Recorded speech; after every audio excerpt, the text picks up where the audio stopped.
ഒരു final destination എന്ന് പറയാം.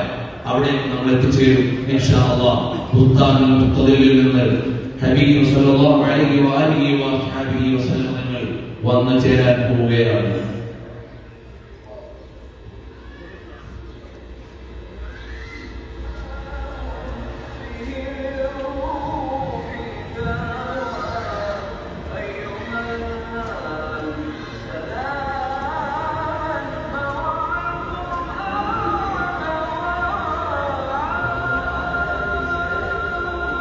മസ്ജിദ് ഖുബാഇന്റെ അങ്കണത്തിലേക്കാണ് നമ്മൾ എത്തിച്ചേരുന്നത്.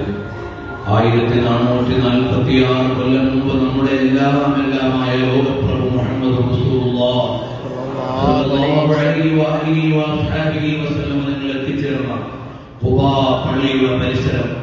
അന്നവിടെ പള്ളിയില്ല, അന്നവിടെ മസ്ജിദില്ല. നബി സല്ലല്ലാഹു അലൈഹി വസല്ലം നിങ്ങൾ വന്നു ചേർന്നത് കുൽസൂം ബിൻ ഹദം എന്നവരുടെ വീട്ടിലേക്കാണ്. നബി സല്ലല്ലാഹു അലൈഹി വസല്ലം തങ്ങൾ താമസിച്ചത് സഅദ് ബിൻ ഖൈസമ റളിയല്ലാഹു അൻഹുവിന്റെ ഭവനത്തിലാണ്. നബി സല്ലല്ലാഹു അലൈഹി വസല്ലം തങ്ങളെ സ്വീകരിച്ച ഉടനെ വീട്ടുകാരൻ പരിചാരകനെ വിളിച്ചിട്ട് പറഞ്ഞു ജയ് ഹേ. നബി സല്ലല്ലാഹു അലൈഹി വസല്ലം തങ്ങൾ ആ വിളിയും പേരും ശ്രദ്ധിച്ചു. നജഹ എന്ന പദത്തിന്റെ അർത്ഥം ജയിച്ചു എന്നാണ്. അതേ ജയിച്ചു എന്നാണല്ലോ പറയുന്നത് എന്ന് പറഞ്ഞുകൊണ്ട് നബി സല്ലല്ലാഹു അലൈഹി വസല്ലം